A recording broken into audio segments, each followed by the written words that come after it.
Assalamualaikum warahmatullahi wabarakatuh. Perkenalkan kami dari kelompok 3 ingin mempresentasikan hasil diskusi kami mengenai makalah dasar matematika untuk memenuhi tugas ulangan tengah semester tahun 2024 dengan dosen pengampu Dr. Andes Ponco Sujatmiko, Magister Sains.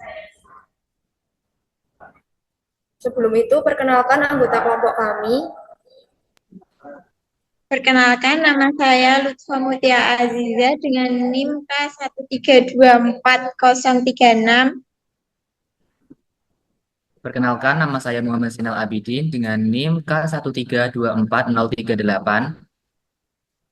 Perkenalkan, aku Nabila Tikasari dengan NIM K1324039. Perkenalkan, nama saya Rohana Handayani dengan NIM K1324043. Perkenalkan, nama saya Syamsuddin Ali Rabiha dengan NIM K1324044. Perkenalkan, nama saya Anis Maitasari Putri dengan NIM K1324052. Perkenalkan, saya Chelsea Alfiasana dengan NIM K1324059. Perkenalkan, nama saya Antari dengan NIM K1324064. Baik, selanjutnya kita akan mempresentasikan makalah kami. Sudah di-mute toh? Latar belakang. Suatu kenyataan yang tidak dapat dibantah bahwa logika, penalaran, dan argumentasi sangat sering digunakan dalam kehidupan sehari-hari, di dalam mata pelajaran matematika maupun mata pelajaran lainnya. Oleh karena itu, logika sangat berguna bagi mahasiswa, selain untuk meningkatkan daya pikir, juga menurunkan dan menarik kesimpulan dari pernyataan yang diketahui benar dianggap benar, namun dapat diaplikasikan dalam kehidupan nyata. Pemahaman tentang pernyataan benar dan salah sangat penting dalam konteks logika. Dalam matematika, pernyataan seringkali dinyatakan dalam bentuk proposisi yang dapat dievaluasi kebenarannya. Selanjutnya, kuantor adalah kata yang mendahului kata benda sebagai fungsi untuk menunjukkan jumlah dari benda tersebut, sehingga pernyataan berkuantor merupakan pernyataan yang mengandung ukuran kuantitas atau jumlah. Kata yang digunakan sebagai petunjuk kuantitas atau jumlah biasanya adalah semua, beberapa, ada, dan lain sebagainya. Dalam bahasa logika matematika, pernyataan berkuantor terdiri dari dua macam, yaitu kuantor universal atau kuantor umum dan kuantor eksistensial atau kuantor khusus. Terakhir, langkah dan teknik pembuktian menjadi sangat penting dalam mengonfirmasi kebenaran suatu pernyataan. Pembuktian dalam matematika tidak sekedar menjelaskan, tetapi juga menyediakan argumen yang logis dan terstruktur. Metode pembuktian, seperti pembuktian langsung, tidak langsung, dan dengan kontradiksi, memberikan alat bagi matematikawan untuk mengonfirmasi atau membantah hipotesis, memahami langkah-langkah dan proses pembuktian membantu dalam mengembangkan keterampilan berpikir kritis dan analitis. Oke, yang selanjutnya adalah rumusan masalah. Yang pertama, apakah pengertian logika matematika? Kedua, apakah perbedaan dari kalimat dan pernyataan, serta bagaimana penggunaan tabel kebenaran untuk menentukan nilai kebenaran. Yang ketiga, bagaimanakah konsep kuantor universal dan eksistensial diterapkan dalam kalimat matematika. Yang keempat, berapakah jenis metode pembuktian dalam matematika, serta bagaimana cara penerapannya untuk memverifikasi kebenaran dari suatu pernyataan. Yang kelima, bagaimanakah teknik pembuktian digunakan untuk membuktikan kebenaran dari suatu pernyataan. Oke, kita bahas mulai dari pengertian logika matematika. Logika matematika adalah cara untuk menentukan nilai kebenaran dari suatu pernyataan. Nilai kebenaran dapat diambil dari tabel kebenaran dan dibuktikan dengan teknik pembuktian. Selanjutnya, kita akan bahas apa itu kalimat, pernyataan, dan tabel kebenaran. Pertama, kita akan bahas kalimat. Kalimat dibedakan menjadi dua, yaitu kalimat terbuka dan kalimat tertutup. Kalimat terbuka adalah kalimat yang belum diketahui kebenarannya, sehingga memuat variabel. Variabel adalah simbol untuk menunjukkan suatu anggota belum spesifik dalam semesta pembicaraannya. Jika variabelnya diganti oleh suatu konstanta, maka kalimat tersebut akan berubah menjadi suatu pernyataan yang dapat diambil kesimpulan benar atau salah. Contohnya, 3x dikurangi 1 sama dengan 8. Belum bisa dinyatakan benar atau salah. Kemudian yang kedua adalah kalimat tertutup. Sudah diketahui kebenarannya sehingga tidak memuat variabel. Contohnya, 1 tambah 1 sama dengan 3, merupakan pernyataan bernilai salah. Yang kedua adalah pernyataan atau proposisi. Pernyataan atau proposisi adalah kalimat yang mempunyai nilai logika benar atau salah, tetapi tidak keduanya dalam saat bersamaan. Dalam logika matematika, proposisi disimbolkan dengan huruf kecil seperti P, Q, R. Proposisi sendiri dibedakan menjadi dua, yaitu yang pertama adalah proposisi tunggal. Hanya mengandung satu pernyataan saja dan berisi kesimpulan benar atau salah. Kemudian yang kedua, proposisi majemuk. Terdiri dari dua atau lebih pernyataan tunggal yang kesimpulannya tergantung dari kalimat penghubung. Dalam logika matematika dikenal sebanyak 5 kalimat penghubung. Di antaranya konjungsi, disjungsi, implikasi, biimplikasi, dan negasi. Kemudian kita masuk ke tabel kebenaran.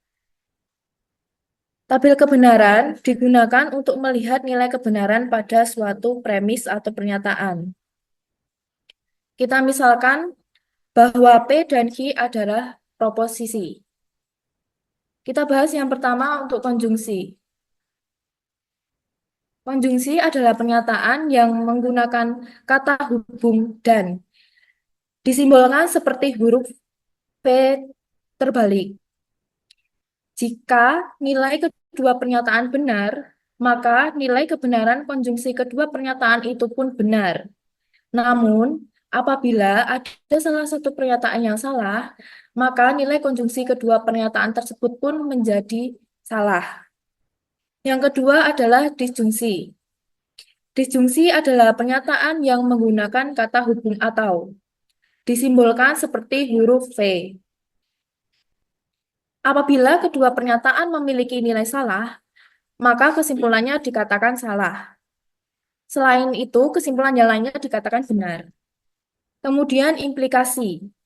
Implikasi adalah pernyataan yang menggunakan kata hubung jika maka. Disimbolkan seperti panah arah ke kanan. Pernyataan majemuk implikasi akan dikatakan bernilai salah jika P benar dan Q salah. Dalam hal lain dikatakan benar. Kemudian biimplikasi. Pernyataan yang menggunakan kata hubung jika dan hanya jika. Disimbolkan seperti panah kanan dan kiri. Lambang biimplikasi bermakna yang pertama, P jika dan hanya jika Q. Yang kedua, P ekuivalen Q. Dan yang ketiga, P syarat yang perlu dan cukup untuk Q. Pernyataan biimplikasi akan dikatakan benar jika P dan Q bernilai sama. Dalam hal lain dikatakan salah. Kemudian kita masuk ke negasi. Negasi adalah penolakan dari pernyataan yang ada. Jika sebuah pernyataan bernilai salah, maka negasinya benar. Begitu pula sebaiknya. Simbol dari negasi itu seperti yang telah tertampak di makalah. Nah, itu dibacanya bisa dibaca dengan tidak, atau mungkin tidak benar bahwa, atau juga bisa dengan dibaca bukan. Kita masuk ke negasi konjungsi. Itu ekuivalen dengan negasi P atau negasi Q. Yang kedua, negasi disjungsi. Ekuivalen dengan negasi P dan negasi Q. Yang ketiga, negasi implikasi. Ekuivalen dengan P dan negasi Q. Yang keempat, negasi biimplikasi. Ekuivalen dengan kurung buka P dan negasi Q kurung tutup, atau kurung buka Q dan negasi P kurung tutup. Oke, jika hasil akhir ialah benar semua atau dilambangkan dengan huruf kapital B, maka disebut tautologi. Akan tetapi, jika salah semua atau dilambangkan dengan huruf kapital S, disebut kontradiksi. Premis hasil akhirnya benar atau salah disebut kontingensi. Selanjutnya, dari pernyataan yang berupa implikasi, jika P maka H dapat dibuat pernyataan implikasi baru sebagai berikut. Yang pertama adalah converse. Jika H maka P atau kembalikan pernyataan implikasi. Yang kedua adalah inverse. Jika negasi P maka negasi H atau negasi pernyataan implikasi. Yang ketiga adalah kontraposisi. Jika negasi H maka negasi P atau setara dengan implikasi. Penarikan kesimpulan juga dibagi menjadi tiga, yaitu modus ponens, modus tollens, dan silogisme.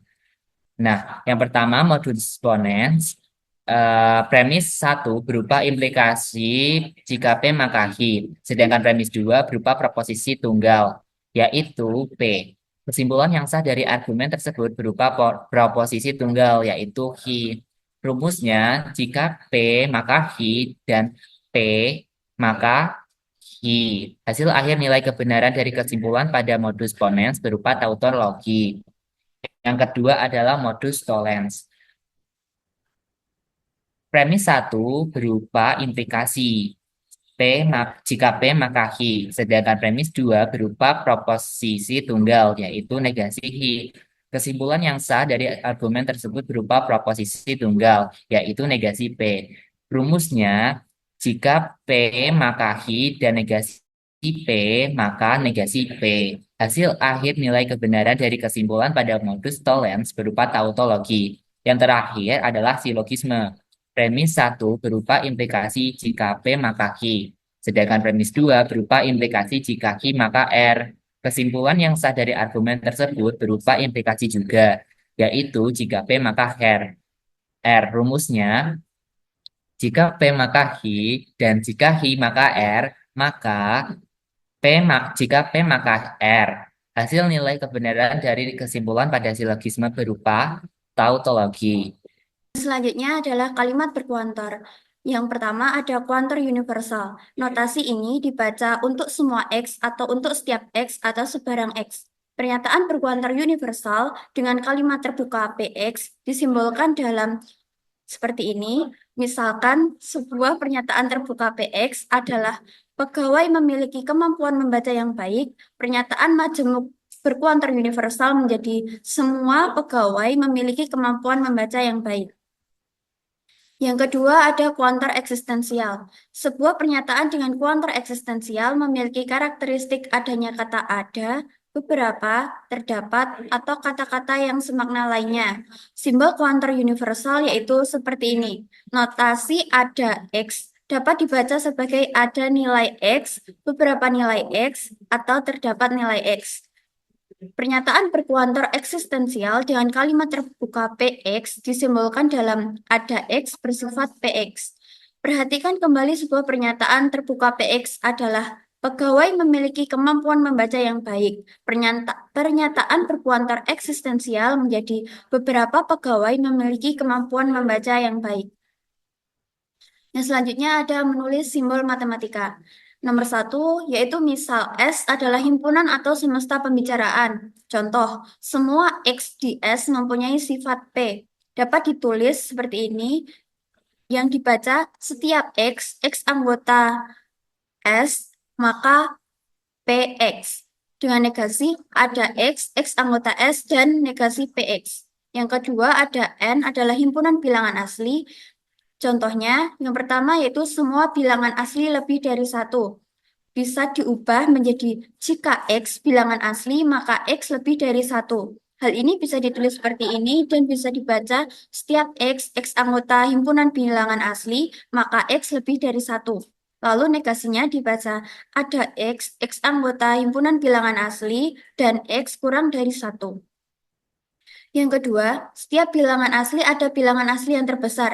Artinya, jika X bilangan asli, maka ada bilangan asli Y yang lebih besar dari X. Tidak ada bilangan asli terbesar.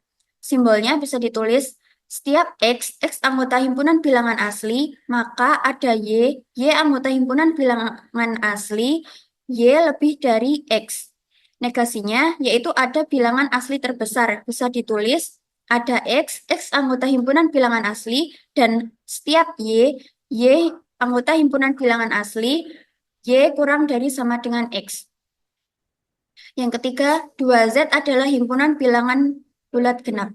Contohnya, setiap bilangan bulat genap kuadratnya juga bilangan genap. Dapat diubah menjadi jika X bilangan bulat genap, maka X kuadrat bilangan genap juga. Dapat ditulis seperti ini dan bisa dibaca setiap X anggota himpunan bilangan bulat genap, maka X kuadrat anggota himpunan bilangan bulat genap. Negasinya yaitu ada X anggota himpunan bilangan genap, dan X kuadrat bukan anggota himpunan bilangan genap, himpunan bilangan bulat genap. Yang keempat adalah P himpunan bilangan prima. 2N himpunan bilangan asli genap. Contohnya, ada bilangan prima yang genap. Bisa ditulis ada Y anggota himpunan bilangan prima, dan Y anggota himpunan bilangan asli genap. Negasinya yaitu ada Y anggota himpunan bilangan prima, atau Y bukan anggota himpunan bilangan asli genap. Selanjutnya ada bentuk umum pernyataan berkuantor dengan dua variabel. Yang pertama, setiap X, setiap Y, maka P X Y. Lalu ada X, ada Y, maka Q X Y. Untuk setiap X, ada Y, menjadi R X Y. Ada X, ada Y, maka S X Y. Negasi pernyataan berkuantor dengan dua variabel. Negasi setiap X, setiap Y, maka P X Y adalah ada X, ada Y, bukan P X Y. Negasi dari ada X setiap Y, I X Y menjadi setiap X ada Y, bukan Q X Y. Negasi dari setiap X ada Y, R X Y menjadi ada X setiap Y, bukan R X Y. Negasi dari ada X ada Y, SXY menjadi setiap X setiap Y, bukan SXY.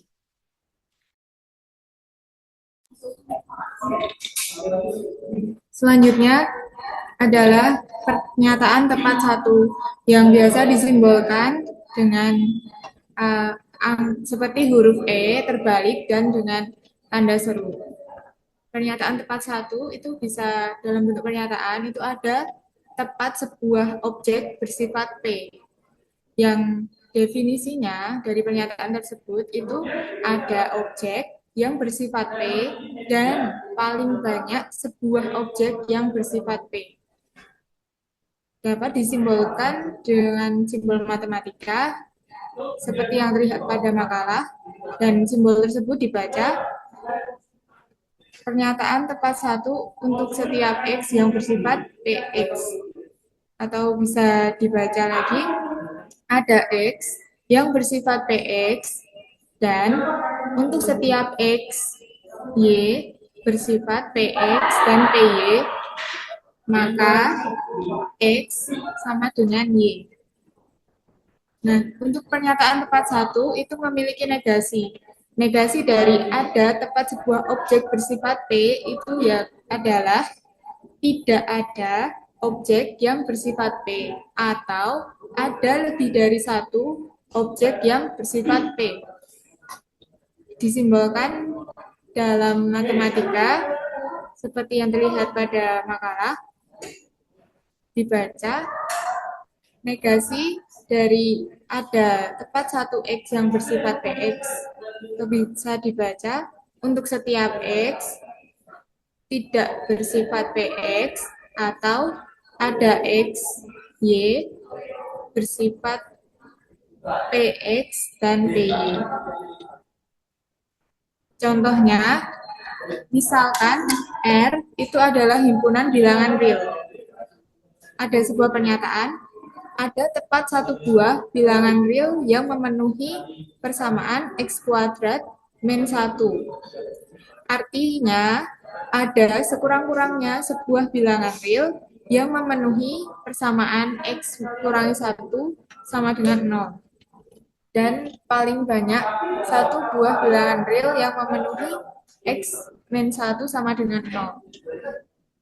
Pernyataan tersebut dapat disimbolkan dalam matematika menjadi ada tepat satu X anggota dari himpunan bilangan real memenuhi persamaan X dikurangi 1 sama dengan 0. Dan itu bisa dituliskan menjadi lebih lengkap seperti yang ada di makalah. Dan pernyataan simbol matematika itu dibaca ada X0, di mana X0 itu anggota dari himpunan bilangan real, dan X0 dikurangi 1 sama dengan 0, dan untuk setiap X0 anggota himpunan bilangan real, untuk setiap Y0 anggota bilangan real, X0 dikurangi 1 sama dengan 0, dan Y0 dikurangi 1 sama dengan 0, maka X0 sama dengan Y0. Baik, selanjutnya negasi dari pernyataan di atas itu adalah tidak ada bilangan real yang memenuhi persamaan X kurangi 1 sama dengan 0, atau ada lebih dari satu bilangan real yang memenuhi persamaan X dikurangi 1 sama dengan 0. Disimbolkan dalam simbol matematika itu untuk setiap X0 dengan X0 anggota dari himpunan bilangan real, maka X0 dikurangi 1 tidak sama dengan 0, atau ada X0 anggota dari bilangan real, ada Y0 anggota himpunan bilangan real, di mana X0 dikurangi 1 sama dengan 0, dan Y0 dikurangi 1 sama dengan 0, dan X0 tidak sama dengan Y0. Selanjutnya, kita akan membahas tentang fungsi. Fungsi itu apa sih definisinya? Fungsi adalah suatu relasi khusus yang memasangkan setiap anggota daerah asal domain dengan tempat satu anggota kawan daerah hasil B kodomain. Dengan A dan B itu adalah suatu himpunan. Fungsi A direlasikan dengan B dikatakan fungsi atau pemetaan apabila semua anggota A memiliki tempat satu pasangan di anggota himpunan B. Nah, fungsi sendiri ada beberapa jenis. Yang pertama itu adalah fungsi f, r dipetakan ke r, dikatakan genap apabila untuk setiap X anggota dari himpunan bilangan real, maka F min X itu sama dengan Fx. Yang selanjutnya, fungsi F bilangan real dipetakan menjadi bilangan real, dikatakan tidak genap apabila untuk setiap X anggota dari bilangan real, maka F min X itu tidak sama dengan Fx. Selanjutnya, fungsi dikatakan ganjil itu apabila untuk setiap X anggota dari bilangan real, maka F min X itu sama dengan min Fx. Selanjutnya, fungsi dikatakan tidak ganjil apabila untuk setiap X anggota dari himpunan bilangan real, maka F min X tidak sama dengan min Fx. Contohnya, benar atau salah pernyataan Fx sama dengan 2x adalah merupakan fungsi genap. Maka kita akan membuktikan apakah pernyataan tersebut bernilai benar atau salah. Fungsi dikatakan genap apabila untuk setiap X anggota dari himpunan bilangan real, maka F min X itu sama dengan Fx.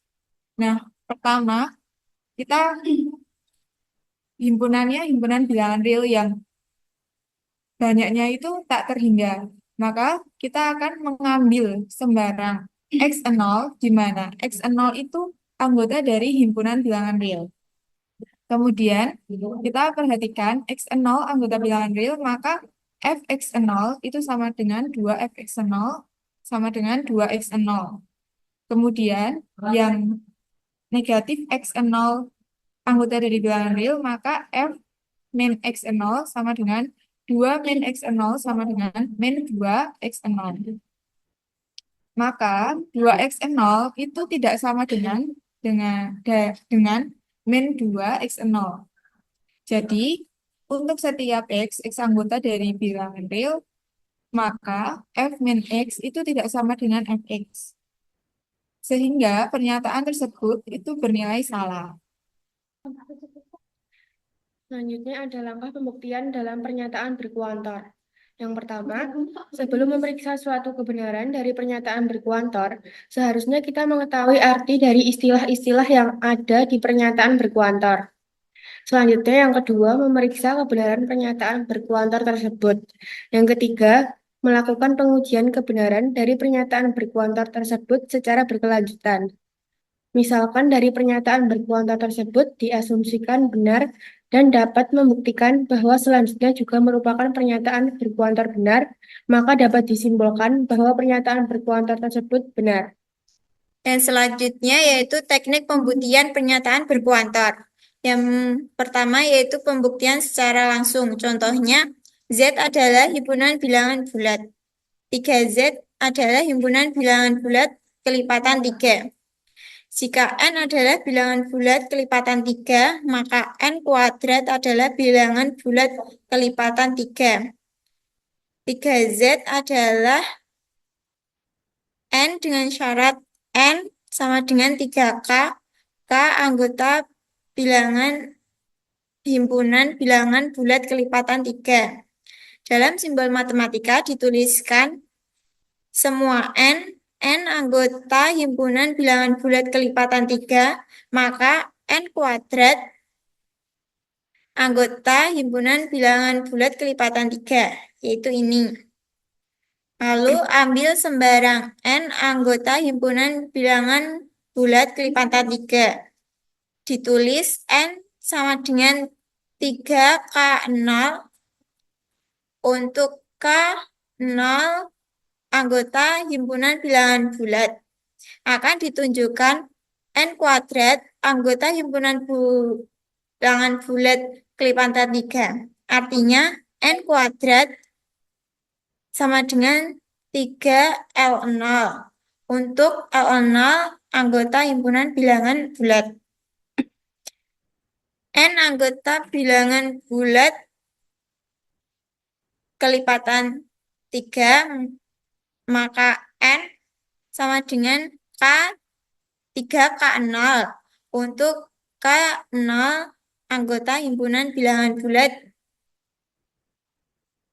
N sama dengan 3K0 untuk 3K0 anggota himpunan bilangan bulat, maka N kuadrat sama dengan 3K0 dikuadratkan, yaitu 3K0 dikali 3K0. Jadinya 3 dikali 3K0 kuadrat. N kuadrat sama dengan 3 dikalikan 3K0 kuadrat, maka N kuadrat sama dengan 3L0 untuk L0 sama dengan untuk K0 kuadrat anggota himpunan bilangan bulat. N kuadrat sama dengan 3L0 untuk L0 anggota himpunan bilangan bulat, maka N kuadrat anggota himpunan bilangan bulat kelipatan 3. N anggota himpunan bilangan bulat kelipatan 3, maka N kuadrat anggota himpunan bilangan bulat kelipatan 3. Jadi dapat disimpulkan bahwa N adalah bilangan bulat kelipatan 3, maka N kuadrat adalah bilangan bulat kelipatan 3. Yang kedua ada pembuktian tak langsung. Contohnya, diketahui X adalah bilangan bulat, buktikan pernyataan jika X kuadrat bilangan bulat genap, maka X bilangan bulat genap bernilai benar. Buktinya jika P maka Q ekuivalen dengan negasi Q maka negasi P. Pertama, kita tulis dulu dalam bentuk kalimat matematika. Untuk X anggota himpunan bilangan bulat, X bukan merupakan anggota himpunan bilangan bulat genap, maka X kuadrat bukan merupakan anggota himpunan bilangan bulat genap. Ekuivalen dengan untuk X anggota himpunan bilangan bulat, X anggota himpunan bilangan bulat genap plus 1, maka X kuadrat merupakan anggota himpunan bilangan bulat genap plus 1. Ambil sebarang X anggota himpunan bilangan bulat genap plus 1. Tulis X sama dengan 2K plus 1, maka X kuadrat sama dengan 2 dalam kurung 2K plus 1 kuadrat untuk K anggota himpunan bilangan bulat. X kuadrat sama dengan 2 kali dalam kurung 4X kuadrat plus 4X plus 1. X kuadrat sama dengan 2 dalam kurung 2X kuadrat plus 2X plus 1. X kuadrat sama dengan 2 kali L plus 1 untuk L anggota himpunan bilangan genap. Sehingga negasi Q maka negasi P benar, maka P benar. Oke, selanjutnya bab ketiga yaitu penutup. Yang pertama, simpulan. Dari pembahasan yang telah diuraikan, dapat disimpulkan bahwa logika matematika adalah salah satu cabang ilmu yang sangat penting untuk memahami konsep kebenaran dalam matematika. Melalui penggunaan kalimat, pernyataan, serta tabel kebenaran, kita dapat menilai apakah suatu argumen atau pernyataan bernilai benar atau salah. Kalimat terbuka dan kalimat tertutup memberikan dasar untuk memahami struktur pernyataan, sedangkan tabel kebenaran membantu dalam mengevaluasi berbagai bentuk pernyataan majemuk, seperti konjungsi, disjungsi, implikasi, dan biimplikasi. Selain itu, penggunaan kuantor universal dan eksistensial memperluas cakupan logika dalam menjelaskan pernyataan yang melibatkan semua atau sebagian elemen dalam himpunan. Secara keseluruhan, pemahaman mendalam tentang logika matematika akan sangat membantu dalam menganalisis dan menyusun argumen matematis yang valid dan konsisten. Selanjutnya adalah saran. Demikianlah makalah yang kami susun dengan judul Logika Matematika. Kami berharap makalah ini bermanfaat dan dapat memberikan pemahaman yang lebih baik tentang konsep dasar logika matematika, khususnya mengenai kalimat dan pernyataan, serta bagaimana tabel kebenaran digunakan untuk menentukan kebenaran suatu pernyataan. Kami sangat mengharapkan kritik dan saran dari pembaca untuk memperbaiki makalah ini ke depannya. Kami juga mohon maaf jika terdapat kesalahan atau kekurangan dalam penyusunan makalah ini. Terima kasih atas perhatian dan dukungannya. Wassalamualaikum warahmatullahi wabarakatuh.